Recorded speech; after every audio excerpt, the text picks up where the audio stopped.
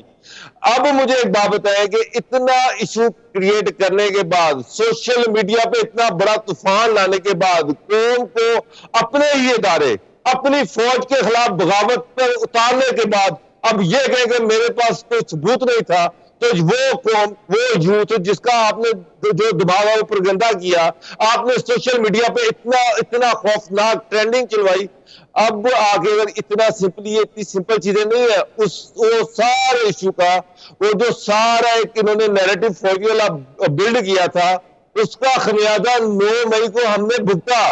پہلی دفعہ پاکستان کی تاریخ میں کہتا ہوں دنیا کی تاریخ میں آپ اٹھا کے دیکھ لیں, یہ نہیں ہوا کہ قوم نے اپنے ہی فوجی انسٹیٹیوشن پہ اٹیک کر دیا ہو. کوئی آپ مجھے کوئی ایک مثال یہ ہوا, اور اس کے بعد بڑے سمپلی یہ کہنا کہ جناب میرے پاس کوئی ثبوت نہیں ہے.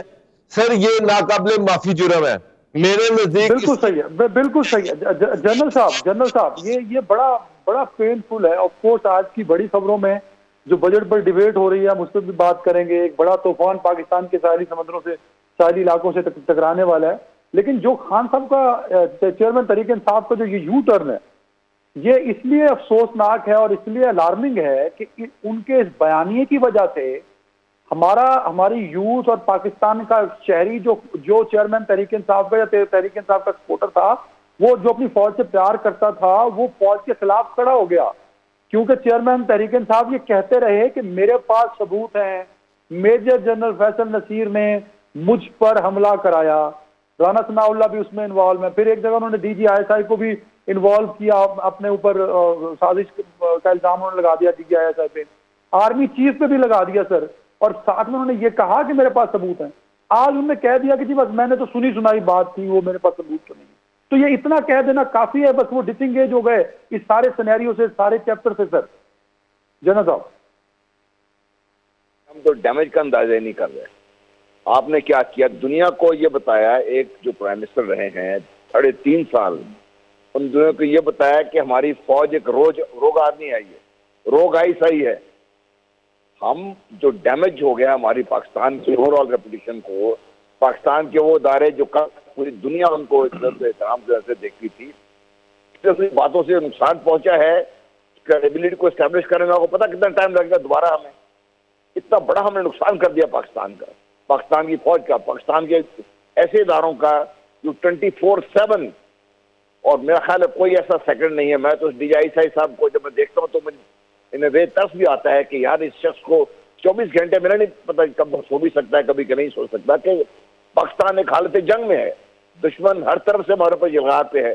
اور جب آپ اس قسم کی بات کرتے پھر کیا نہیں ہے تو آپ کیسے ہی بات کر سکتے ہیں؟ لوگوں کے ذہنوں میں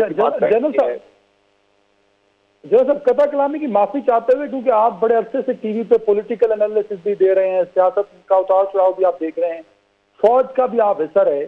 یہ جو چیئرمین تحریک انصاف نے یہ جو بیانیہ بنایا, اینٹی اسٹیبلشمنٹ سے ہوتے ہوتے وہ اینٹی آرمی ہوا, اور پھر اینٹی آرمی سے ہوتے ہوتے سر وہ 3 شخصیات پر فوکس ہو گیا.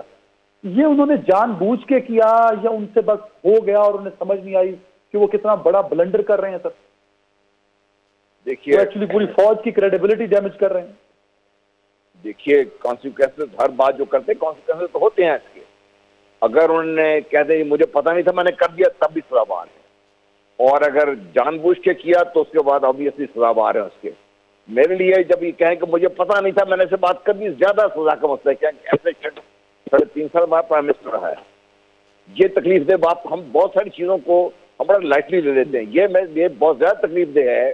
ایک شخص جو 3.5 سال پاکستان کے وزیر اعظم رہا, اور ہم سب نے اس کو سلوک مارے, سب نے مارے, اور بھی جو وزیر اعظم آتا ہے فوج کی سلوک مارتی ہوں, جو مانتی رہی, کام کرتی رہی. جب وہ یہ کہہ دے کہ مجھے پتہ نہیں تھا, میں نے ایسی غلطی سے بات کہہ دی, اور اتنی بڑی بات کہہ دی جس سے آپ نے پورے پاکستان کے اور پاکستان کے جو محترم ترین ادارے ہیں, جن کی ایک ساکھ ہے, جن کو دنیا مانتی ہے, ان کے اوپر آپ نے سوالی نشان نہیں کھڑا کر دیا, ان کی کریڈیبلٹی کو اتنا بڑا دھچکا لگا دیا. یہ اتنا بڑا نقصان ہے جس کی سزا ملنی چاہیے. میں تو اس میں سمجھتا ہوں کوئی رعایت, باقی جو معاملات ہیں سیاسی معاملات ہیں ایک طرف چھوڑ دیجیے. یہ جو معاملہ ہے میرے نزدیک، میں پہلے دن سے بار بار یہ کہہ رہا ہوں کہ خدا کے لیے خیال کیے جو آپ بات کر رہے ہیں، فوج کو نقصان پہنچا کس کا نقصان ہوگا؟ فوج کی لیڈرشپ اور رینک اینڈ فائل کے درمیان مسئلہ بنا کس کا نقصان ہوگا؟ جب فوج کی ریپوٹیشن یا آپ کی انٹیلیجنس ایجنسی کی ریپوٹیشن آپ خود خراب کر رہے ہیں تو کیا ہوگا؟ آج کوئی معاملہ ہوتا ہے، کہیں بھی ہوتا ہے، تو فوراً اٹھا کے الزام ہمارے بھائیوں پہ لگ جاتا ہے، فوجیوں پہ، آئی سی آئی پہ لگ جاتا ہے الزام۔ دنیا سوچنے سے بھی قاصر ہو گئی ہے کہ یار ان کا دماغ خراب ہے، یہ پاگل ہے بیٹھے ہوئے جو ان کے ساتھ کام کریں گے ایسے۔ وہ پاکستان کے لوگ ہیں، پاکستانی ہیں وہ لوگ، وہ جتنا اور کوئی مسلمان ہے یا پاکستانی ہے شاید ہم سے وہ زیادہ ہیں وہ لوگ، وہ 24 گھنٹے اس میں پاکستان کے دفاع میں لگے ہوئے ہیں کسی نہ کسی صورتحال میں۔ تو ہم ان کو جب یہ ایک پیش کرتے ہیں ایسے طور پہ، اس ادارے کے لوگوں کے جو غم و غصہ ہے وہ بھی آپ کو سمجھ آنا چاہیے۔ اور یہ جو بات ہوئی ہے، جی جی جی بابر ڈوگر صاحب، مجھے بریک میں جانے لیکن ایک کامنٹ کیجیے گا کہ یہ جو جے آئی ٹی اگر اپنی رپورٹ سبمٹ کراتی ہے، آف کورس یہ جو آج کا بیان ہے چیئرمین تحریک انصاف کا، جس کو جو انہوں نے سائن کر کے ان کو دیا ہے، وہ ریکارڈ کا حصہ ہو گیا، اور آف کورس اگر لیگل پروسیڈنگز ہوتی ہیں تو یہ ایک بڑا اہم پیپر ہو سکتا ہے جو آج انہوں نے جواب دیا ان کے سامنے۔ تو یہ کس حد تک خطرناک ہے؟ کیونکہ ہم تو یہ بات کر رہے ہیں اور جنرل صاحب نے بھی کی ہے، آپ بہت سارے لوگ کر رہے ہیں کہ یہ صرف ان کا ایک یو ٹرن نہیں ہے، اس سے پورا کلیکٹیو کولیٹرل ڈیمیج ہوا ہے، نہ صرف پاکستان ملٹری کی کریڈیبلٹی کا، بلکہ جو ایک ریلیشن شپ ہوتا ہے ملٹری اور جنرل پبلک کے بیچ میں، پھر ملٹری کا جو امیج ہے، تو یہ جو کولیٹرل ڈیمیج کیا ہے چیئرمین تحریک انصاف کے ایک ایسے بیانیے نے جس سے وہ یو ٹرن لے گئے، تو یہ کتنا خطرناک ہو سکتا ہے ان کے لیے آج کا بیان؟ سر دیکھیے عدنان صاحب، ایک بات کی جاتی ہے fifth generation warfare. Fifth generation warfare کیا ہے کہ دشمن ملک ایک گولی چلائے بغیر، ایک پتھر مارے بغیر ایک قوم کو، اس کی فوج، اس کے ادارے کے خلاف کھڑا کر دے۔ تو یہ تو ایک دشمنی ہے پاکستان سے، ایک پاکستان کا دشمن ہی یہ کر سکتا ہے اور کوئی نہیں کر سکتا کہ آپ اپنی ملک کی عوام کو اس کی فوج کے خلاف، ایک ادارے کے خلاف، وہاں پر وہ فوجی جو بارڈر پہ بیٹھ کے اپنی جان دے رہے ہیں، شہادت دے رہے ہیں صرف اس ملک کی حفاظت کے لیے، ان کے خلاف کھڑا کر دیں، ان کی قربانیوں کو اس طرح سے رہگا کیا جائے۔ تو سر خان صاحب کا یہ جو ایکٹ ہے، یہ اس کو اس طرح سے نہ لے کہ انہوں نے بس کہا اس کے بعد یو ٹرن لے لیا۔ یہ ففتھ جنریشن وارفیئر کا ایک حصہ ہے۔ انہوں نے اس قوم کو، اس یوتھ کو اس ملک کی فوج کے خلاف کھڑا کیا۔ ان کے اس ایکٹ کی وجہ سے فوجی تنصیبات پر اٹیک ہوئے۔ وہ 9 مئی کا واقعہ جو ہے اس سارے سلسلے کی ایک کڑی ہے، اس سے جڑا ہوا ہے۔ تو میں تو اب جنرل صاحب مجھ سے بہتر جانتے ہیں کہ آرمی ایکٹ کے تحت اگر کوئی سیڈیشن کرے تو اس کی کیا سزا ہے، اگر فوج کے خلاف عوام کو کھڑا کرے تو اس کی کیا سزا ہے۔ میرا خیال ہے کہ اس چارج پہ ان کا ٹرائل ہونا چاہیے کہ جناب بغیر ثبوت کے آپ نے، میرا تو خیال ہے کہ اگر ایک ثبوت بھی ہوتا تو ایون دین ان کو کورٹ جانا چاہیے تھا، عدالت میں ان کو جانا چاہیے تھا۔ اس طرح سے پوری قوم کو، اس طرح سے سوشل میڈیا پہ ٹرینڈنگ کرنی، پوری فوج کو، پورے انسٹیٹیوشن کو، اس کو بریک کے بعد چودھری پرویز الہی کا مستقبل کورٹ میں بار بار پیش تو ہو رہے ہیں، اور دوسری جانب استحکام میں پاکستان پارٹی کیا کنٹریبیوٹ کر پائے گی پاکستان کے جو پارلیمانی سیاست ہے اس کے اندر؟ ایک بریک کے بعد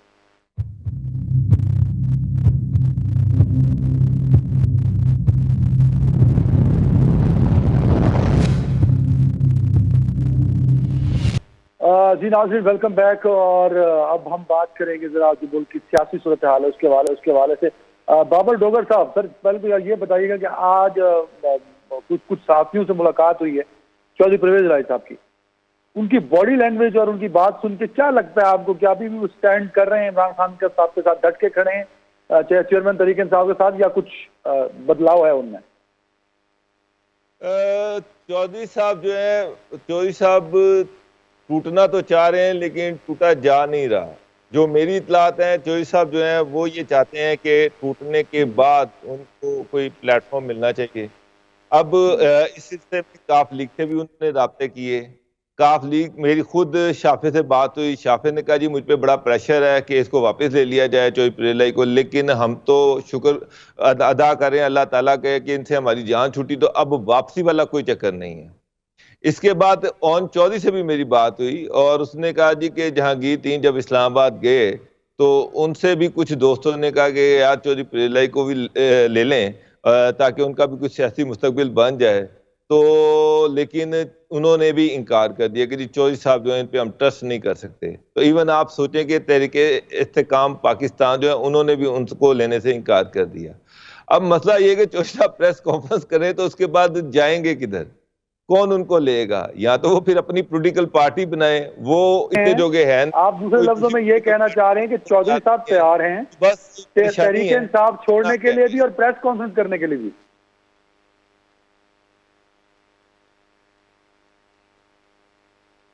جی اب وہ تیار ہیں, وہ چودھری صاحب مینٹلی پریپیئر ہیں کہ وہ تحریک انصاف بھی چھوڑ دیں اور پریس کانفرنس بھی کر دیں؟ آپ وہ خود تیار ہیں؟ چودھری صاحب بالکل تیار ہیں. چودھری صاحب تو پریس کانفرنس کرنا چاہ رہے ہیں, لیکن وہ یہ بھی چاہ رہے ہیں کہ پریس کانفرنس کرنے کے بعد ان کا پولیٹیکل فیوچر جو ہے اس کی الائنمنٹ بھی کہیں ہونی چاہیے, کسی نہ کسی پارٹی میں ان کی انٹری بھی ڈلوائی جائے. اب وہ پارٹی جو ہے کوئی ان کو لینے کو تیار نہیں ہے. اصل ایشو تو یہ ہے کہ چودھری صاحب جو ہے وہ سیاست سے ریٹائرمنٹ پہ بھی تیار نہیں ہو رہے, اور وہ یہ چاہ رہے ہیں کہ وہ کسی پولیٹیکل پارٹی میں جائیں. لیکن کوئی پولیٹیکل پارٹی, میں نے آپ سے کہا میری خود بات ہوئی ہے شافع سے, انہوں نے بڑا کھل کے کہا کہ جناب ہم نے ان کو نہیں لینا, بڑا پریشر ہے, لیکن ہم نے انکار کر دی. آپ شافع سے بات کر لیں. مجھے اون چودھری نے خود کہا ہے کہ جناب ہم نے ان کو نہیں لینا, جہانگیر تین نے سختی سے منع کر دیا کہ اس کو نہیں لینا چاہے جو مرضی ہو جائے. تو اب مجھے بتائیں کہ چودھری صاحب تو سیاست سے ریٹائرمنٹ کے لیے تیار نہیں ہے اور کوئی پارٹی ان کو لینے کو تیار نہیں ہے. تو اب وہ بس ان شارٹ ٹرم وہ برے چکر پھنس گئے. جنرل صاحب آپ نے ہمیشہ بات کی ہے, جب بھی ہم نے آپ سے پوچھا کہ یار معاشی حالات اس ملک کے ٹھیک کرنے کا طریقہ کیا ہے, تو سر آپ نے ہمیشہ کہا کہ بھائی پولیٹیکل سٹیبلٹی پہ فوکس کیجیے. تو کیا آپ کو لگتا ہے کہ تحریک انصاف 9 مئی کے واقعات کے بعد جہاں کھڑی ہے, پھر استحکام پاکستان پارٹی کا بن جانا, کیا اب ہم ایک مستحکم پولیٹیکل سسٹم کی طرف رواں دواں ہیں, یا ابھی بھی آپ کو لگتا ہے کہ ہم کسی کنفیوژن کا شکار ہیں؟ سر دیکھیے, میرا اپنا نقطہ نظر ہے, ہو سکتا ہے میں غلط ہوں. پاکستان کی سیاسی ابتری میں اضافہ ہونے جا رہا ہے آنے والے دنوں میں. اس کی 2 وجوہات ہیں. ایک تو یہ پی ڈی ایم کے بننے کی جو بیسک وجہ تھی, وہ جیسے جیسے وہ وجہ ان کے اندر سے دور ہوتی جا رہی ہے, کم ہوتی جا رہی ہے. پی ڈی ایم کے اندر کے اختلافات آپس میں کھل کے سامنے آ رہے ہیں, اور یہ پارٹی بننا یا پارٹی ٹوٹنا, اور پارٹی مطلب بہت دیر سے بنی, اگر پارٹی بنی بھی آئی ہے تو, اور پھر اس پارٹی کو بھی تو ٹائم چاہیے نا کہ اپنے آپ کو اسٹیبلش کرے, اپنا کوئی خاص قسم کا وہ منصوبہ لے کے آئے, کوئی خاص نیریٹو. آج کل یہ بڑا ورڈ جو ہے وہ کامن ہے, نیریٹو اپنا پیش کرے. تو وہ کیا کریں گے یہ لوگ؟ اور اگر الیکشن جس طریقے سے شیڈولڈ اگر ہو جاتے ہیں اکتوبر میں یا نومبر میں, تو 6 مہینے ڈیلے بھی ہو جائیں, تو کسی بھی نئے سیٹ اپ کو اپنا رولس کام کرنے کے لیے ٹائم لگتا ہے اس میں. تو یہ بڑا مشکل ہوگا. اس لیے آپس میں جو ان کے اختلافات ہیں وہ آہستہ آہستہ کھل کے سامنے آنا شروع ہو جائیں گے. تو یہ پاکستان کی اچھا نہیں ہے. یہ جو میں بار بار جو کہہ رہا ہوں نا کہ پاکستان کی اچھا نہیں ہے.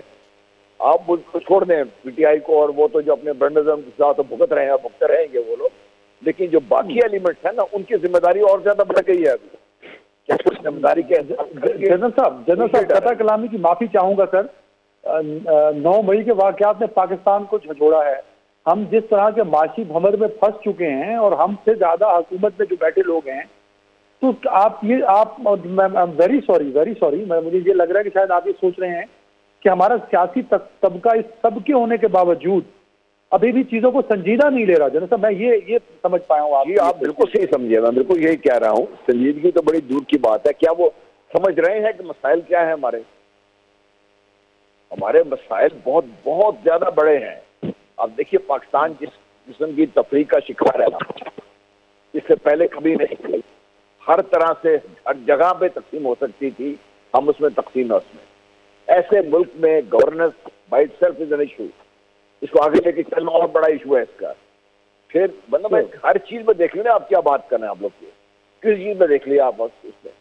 تو جب تک آپ یہ مین ایشوز ٹیکل کرنے کی آپ بات کر ہی نہیں رہے, نہ کو اس کی طرف سوچ رہا ہے, نہ سنجیدگی سے بات کر رہے ہیں. ویری رائٹ بابر لوگر صاحب, یہ بڑا اہم پوائنٹ ہے, اور اس میں جنرل صاحب بات کریں وہ کافی باوسوخ بھی ہے, اور کافی سسٹم کو سپورٹ بھی کر رہی ہے کہ اب ایک ذمہ داری گورنمنٹ کی بھی تو بنتی ہے، جو 14 مہینوں سے حکومت کو انجوائے کر رہے ہیں، اپنے کیسز معاف کرا رہے ہیں، اپنے فائدے کی لیجسلیشن کر رہے ہیں. ابھی ان کی ریسپانسبلٹی ہے کہ پولیٹیکل اسٹیبلٹی لانے میں اپنا رول پلے کریں. تو جو کہ ابھی تک نظر نہیں آ رہی، اور یہ بات کافی ٹھیک ہے کہ کچھ ایسے سٹیپس نہیں اٹھائے گورنمنٹ نے جو اسٹیبلٹی کی طرف جائیں، پولیٹیکل اسٹیبلٹی کی طرف سے. بابر عدنان صاحب، میں جنرل صاحب سے آپ سے بالکل ایگری کرتا ہوں کہ پی ڈی ایم کی جو گورنمنٹ تھی، یہ جو ایک پولیٹیکل کرائسس ہے، اب الٹیمیٹلی وہ پولیٹیکل کرائسس جو ہے وہ تو تھوڑا سا دم توڑ ہے، لگ رہا ہے کہ ایک پولیٹیکل پارٹی جو ہے وہ ختم ہو رہی ہے. تو پی ڈی ایم کی یہ اس پہ رسپانسبلٹی مزید بڑھ جاتی ہے کہ وہ گورنمنٹ میں ہے، ان کے پاس حکومت تھی، ان کو بڑا ذمہ داری کے ساتھ ایک ایک سٹیپ آگے لے کے چلنا چاہیے تھا. اکانومی کے ایشوز ہیں، ملک میں پولیٹیکل سٹیبلٹی لانی ہے، ملک کے جو لوگ ہیں، غربت ہے، بے روزگاری ہے، ان سارے ایشو کو پی ڈی ایم ٹیکل نہیں کر سکی. ایسے لگ رہا ہے کہ ایک احساس ہو رہا ہے کہ ایک ذمہ دار حکومت نہیں ہے، کوئی ایک ایسی ذمہ دار گورنمنٹ، کوئی ایسے ذمہ دار لوگ جو کہ ملک کو اس کرائسس سے نکال سکیں، اکنامک کرائسس سے نکال سکیں، ملک میں پولیٹیکل سٹیبلٹی لا سکیں. یہ 3-4 بڑی پولیٹیکل پارٹی تھی، ان کی ذمہ داری تھی کہ لوگوں کو یہ احساس دلاتے کہ ذمہ دار لوگ جو ہیں ان کے ہاتھ میں یہ گورنمنٹ ہے اور وہ ملک کو اس کرائسس سے نکال لیں گے. انفارچونیٹلی ملک کو اس کرائسس سے تو کیا نکالنا تھا، لوگوں کا اس گورنمنٹ پہ ٹرسٹ ڈیولپ نہیں ہو رہا، لوگ اس گورنمنٹ پہ ٹرسٹ نہیں کر پا رہے. یہ جو بجٹ آیا اس کے بعد مزید مایوسی بڑھ گئی ہے. جو گورنمنٹ کمی اور ناکام ہے بابر صاحب، یہ تو حکومت کی ذمہ داری ہے نا کہ اپنا ٹرسٹ بلڈ کرے. تو سر یہی تو میں بات کر رہا ہوں کہ یہ حکومت کی ذمہ داری تھی. یہ جو منسٹر بیٹھے ہیں، جو پرائم منسٹر ہے، جو گورنمنٹ ہے، گورنمنٹ میں جو الائڈ پولیٹیکل پارٹیز ہے، یہ ان کی ذمہ داری تھی کہ وہ ملک کو لوگوں کو یہ امید دلاتے، کوئی آس دلاتے، کوئی لوگوں کو پتہ چلتا کہ یہ جو لوگ ہیں یہ ذمہ دار لوگ ہیں، یہ ہمیں اس کرائسس سے نکال سکتے ہیں. یہ ٹرسٹ نہیں ہے. آپ گلی میں کسی بندے سے پوچھ لیں، لوگوں کا حکومت پر اعتماد نہیں ہے، اور یہ پی ڈی ایم گورنمنٹ کی بہت بڑی فیلئر ہے. جنرل صاحب، اگر ہم حکومت کی کارکردگی کی بات کرتے ہیں تو بجٹ میں ٹھیک ہے، بجٹ انہوں نے نمبر کے حساب سے پیش کیا، اس میں بھی کئی کوسچن مارک بنتے ہیں کہ ٹیکس آپ نے ٹارگٹ بڑھایا، پچھلا اچیو نہیں کیا، آپ نے نئے ٹیکس امپوز نہیں کیے، اور ٹیکس نیٹ بڑھانے کا کوئی طریقہ کار اس میں بتایا نہیں ہے، عوام تک ریلیف کیسے جائے گا وہ بھی نہیں بتایا. تو کئی سوالات ہیں. بجٹ انہوں نے پیش کر دیا. گورننس کی بات کریں تو اس میں بھی وہ ناکام ہے. پولیٹیکل سٹیبلٹی میں جو گورنمنٹ کا رول تھا وہ بھی نہیں کر سکے. تو سر اتنی بڑی ناکامیوں کے ساتھ یہ ساری پی ڈی ایم کل کو یہی الیکشن لڑنے جائیں گے نا سر، تو یہ کیسے جائیں گے؟ مطلب انہوں نے جانا بھی تو ہے نا. اگر الیکشن لیٹ بھی کرتے ہیں جو کہ یہ پلان کر رہے ہیں تو 6 مہینے کر لیں گے، 1 سال کر لیں گے. کل کو باہر نکلنا ہے، ووٹ بھی لینے ہیں انہوں نے. دیکھیے یہی تو رونا ہے نا. یہ حکومت ہے یہ، اور یہ ایکسپیرئنس لوگ ہیں، ان کا کہنا بھی تھا کہ ہمارا تجربہ ہے ہمارے پاس. دیکھیے میں آپ سے ایک سوال پوچھنا چاہتا ہوں. اگر آج آپ بیٹھے ہوئے ہیں جس طرح سے، پاکستان کی اکانومی کی اسٹریٹجک ڈائریکشن کیا ہے؟ ایوب خان کو نہیں ہے سر، فیلڈ مارشل جنرل صاحب بالکل نہیں ہے. جنرل صاحب بالکل نہیں ہے، یہی میں بالکل نہیں ہے. آپ بتا سکتے ہیں مجھے کہ جو اسحاق ڈار صاحب نے جو بات کی ہے، یہ پرائم منسٹر جو بات کر رہے ہیں کہ اگلے 3 مہینے میں یہ کریں گے، شارٹ ٹرم میں یہ پلان ہے، مڈ ٹرم میں یہ پلان ہے، لانگ ٹرم میں یہ پلان ہے، اس کو ہم ایسے چلائیں گے. کوئی ہے ہماری سوچ اس میں؟ ہم جیسے لوگ اکانومی اتنی نہیں سمجھتے ہم لوگ، لیکن یہ بات ہمیں اندازہ ہے کہ پاکستان کا ٹوٹل دار و مدار یا تو جو ریمیٹنسز آ رہی ہوتے ہیں، جو ہماری ایکسپورٹس ہیں وہ اتنی کم ہیں کہ وہ ہمارے کسی کام کے مطلب ہیں تو صحیح، لیکن شکر یہ ہے کہ کچھ ہیں. اور بالکل اتنی نیرو بیس ہے، ٹیکسٹائل ہے آپ نیرو بیس، وہ اگر کہیں ذرا سا مسئلہ بنتا ہے آپ وہاں پہ لڑک جاتے ہیں. آپ اپنی کاٹن تو پوری کر نہیں سکتے، ہم امپورٹ کر رہے ہیں اپنے لیے گندم ہم امپورٹ کر رہے ہیں اپنے لیے. فوڈ سٹف جو ہے $12 بلین کا سالانہ ہم ایکسپورٹ کر رہے ہیں اس کے لیے ہم لوگ. تو ہم کر کیا رہے ہیں اپنے ساتھ؟ یہ میرا کہنا ہے دیکھیے جی، جب تک آپ کوئی اسٹریٹجک ڈائریکشن مقرر نہیں کریں گے اور بحیثیت قوم ہم کوئی چارٹر آف پاکستان کر کے نہیں بیٹھ جائیں گے جس میں چارٹر آف اکانومی ایک حصہ ہو، باقی حصے ہوں اس کے، کہ 3-4-5 پوائنٹس پہ پوری قوم کا ایک اتفاق ہے، اس کو کوئی چھڑے گا نہیں، اکانومی ایسے چلے گی. سیاسی معاملات آپ نے اپنے جو بھی نیریٹو میں رکھیے، لیکن ان کو اس حد سے آگے نہیں جانے دیا جائے گا تاکہ ملک میں ایک استحکام ہو اور ملک ترقی کی طرف جائے. وہ تبھی جائے گا جب ہمارے کابرین مل کے بیٹھ کے کچھ سر کھجائیں گے اور مل کے ان چیزوں پہ پہنچیں گے. اب تک تو صرف یہی ہے کہ جی میرا لیڈر تو فلانا لیڈر, میری پارٹی تو آپ کی پارٹی, اور بھائی سب سے بڑی پارٹی تو پاکستان ہے نا, پاکستان کے 25 کروڑ عوام ہے نا. جنرل صاحب تسی کہہ رہے ہو کہ نیشنل انٹرسٹ بارے گل کریے, وہ سارے تو گوگے آپ جو گے نے. یہی تو آپ سے رو رہا ہوں جی. اب میں اتنا زیادہ دیکھیے بات کرتے خود بھی ہمیں شرم آتی ہے, پیٹ اپنے ننگا کر رہے ہیں. جب اپنی لیڈرشپ کی ہم بات کر رہے ہیں تو ہمیں تکلیف یہ ہے نا کہ ہماری لیڈرشپ یہ ہم نے پروڈیوس کیا اجتماعی دانش دیکھیے نا پاکستان کی.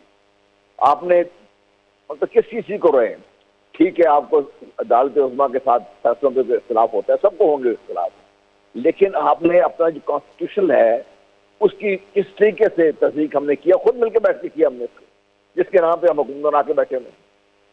بالکل ایک کامنٹ لینا, میرے پاس ٹائم کم ہے. بابر ڈوگر صاحب سر, الیکشن ڈیلے ہونے کے جو منصوبہ بندی کی جا رہی ہے, کیا یہ امپلیمنٹ ہو پائے گی؟ کیا واقعی الیکشن ڈیلے کر پائیں گے یہ, اور چاہتے ہیں کہ الیکشن ڈیلے ہو جائیں؟ دیکھیں, ابھی جو ہم بات کر رہے تھے کہ قوم میں مایوسی ہے اور گورنمنٹ کی فیلئر یہ ہے کہ گورنمنٹ جو ہے وہ ایک ذمہ دار گورنمنٹ کا رول نہیں ادا کر سکی, عوام کی مایوسی دور نہیں کر سکی, ملک کے حالات, اکانومی کے جو حالات ہیں, کوئی ان کے پاس لانگ ٹرم پالیسی نہیں ہے, کوئی road map, economic road map نہیں ہے, لوگوں کا گورنمنٹ پہ ٹرسٹ نہیں ہے. تو یہ ایک ایسی صورتحال ہے جس میں کوئی الیکشن میں جانا خودکشی کے مترادف ہے. تو گورنمنٹ کو اس کا پورا ادراک ہے, ان کو بھی پتہ ہے. تو مجھے جو لگ رہا ہے کہ الیکشن 16 اکتوبر کو تو نہیں ہونے والے. یہ ہے کہ اگست میں گورنمنٹ چلی جائے گی اور ہو سکتا ہے کہ انٹرم سیٹ اپ آئے اور اس کو کھینچ کے کوئی 1 سال آگے لے کے جایا جائے. مجھے تو 1 سال الیکشن ہوتے نظر نہیں آ رہے, کیونکہ اگر الیکشن ہوئے تو یہ گورنمنٹ کو تو لوگ ووٹ نہیں ڈالیں گے, ایک بات تو کلیئر ہے. بالکل جنرل صاحب, لاسٹ کمنٹ بابر ڈوگر صاحب نے بھی آرمی ایکٹ کی بات کی, کل کورٹ میں بھی ایک قرارداد پیش ہوئی. کیا واقعی ملٹری کوڈ اور آرمی ایکٹ تحریک انصاف کے لیے اور چیئرمین تحریک انصاف کے لیے ایک خطرہ ہو سکتے ہیں, اور کیا واقعی ان پہ ملٹری کوڈ میں اور آرمی ایکٹ کے تحت کارروائی ہونی چاہیے, آپ یہ سمجھتے ہیں سر؟ دیکھیے, ملٹری کوڈز تو ایک پاکستان کی پروویژن ہے, ہمارے آئین کی, قانون کی, اس کا تو وجود ہے اور اس کے تحت کام ہوتے رہتے ہیں پورا سال ایئر اراؤنڈ.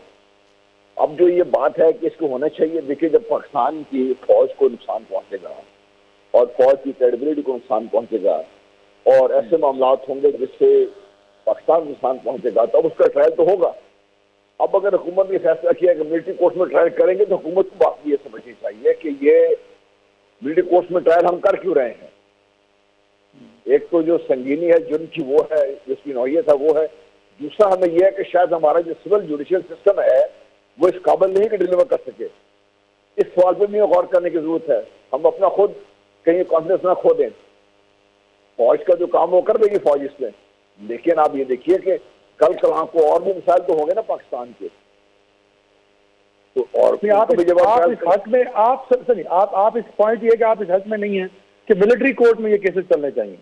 نہیں, دیکھیے ٹرائل تو بالکل لیگل ہے, اور جو سنگین جرائم کے مرتکب ہوئے جو آگ لگائی ہے اس میں تو سزا ملنی چاہیے اور ملٹری کورٹ سے ملنی چاہیے. لیکن بحثیت مجموعی یہ بات کر رہا ہوں کہ ہم ان کو ٹرائل کی طرف جا کیوں رہے ہیں, اس لیے جا رہے ہیں نا, باقی قوانین تو ہماری موجود ہیں کہ ہماری سول جوڈیشل سسٹم ڈیلیور کرنے میں کامیاب نہیں ہو رہا. تو یہ سوال بھی تو ہمیں پوچھنا ہے نا, ہم کیوں اپنی فوج کو اس جگہ پہ لا کے کھڑا کر رہے ہیں جہاں پہ فوج کو, جس سے فوج کو دور رہنا چاہیے. یہ بھی تو آپ سمجھیں. بالکل صحیح, بالکل صحیح. بابر ڈوگر صاحب, ملٹری ایکٹ, کیا واقعی ملٹری ایکٹ کے تحت خان صاحب کے خلاف اور تحریک انصاف کے باقی لوگوں کے خلاف کارروائی ہو سکتی ہے؟ دیکھیں, جس طرح سے جنرل صاحب کہہ رہے ہیں وہ بھی ایک لا ہے, اور اس لا کے مطابق ہو سکتی ہے, کیوں نہیں ہو سکتی. لیکن میرا ذاتی خیال ہے کہ ملٹری ایکٹ کے تحت نہیں ہونی چاہیے, اور ان کا ٹرائل کورٹ میں ہونا چاہیے, کورٹ آف لا میں ہونا چاہیے, اور لوگوں کا بھی ٹرسٹ ہے, اور وہاں پہ جو بھی چیزیں ہیں وہ ساری سامنے آئیں. خان صاحب کے پاس اگر کوئی ایویڈنسز ہیں تو وہ دیں. وہ پہلے جے آئی ٹی کے سامنے کہہ چکے ہیں کہ میرے پاس کوئی ایویڈنس نہیں ہے, تو پھر کورٹ کے سامنے آگے کہیں نا کہ نا میرے پاس کوئی ایویڈنس نہیں تھا اور میں اس کے باوجود سوشل میڈیا پہ ٹرینڈنگ بھی کرتا رہا, الزامات بھی لگاتا رہا, تو کورٹ جو ہے وہ اس پہ جسٹس کرے, کورٹ دونوں فریقوں کو سنے اور اس کے بعد انصاف کرے. لیکن اگر ملٹری کورٹ میں جائے گا تو ایک تو خان صاحب پہلے بڑی نفرت لا چکے ہیں, اور اس کے بعد جو بھی فیصلہ آئے گا اس پہ پھر مزید معاملات خراب ہو سکتے ہیں. میرا خیال ہے کہ یہ معاملہ سول کورٹ میں ہی رہنا چاہیے. بالکل, بہت شکریہ میرے دونوں معزز مہمانوں کا. ناظرین, یہ تو بالکل ٹھیک ہے کہ جو کچھ 9 مئی کو ہوا وہ پاکستان کی تاریخ کا نہ صرف انہونا اور مختلف ثانیہ ہے بلکہ افسوسناک بھی ہے. اب اگر ہم پولیٹیکل تھاٹس کے لوگ ہیں, وہ لیفٹ کے ہوں یا رائٹ کے ہوں, وہ کسی بھی صورت 9 مئی کے واقعات کو جسٹیفائی نہیں کر سکتے.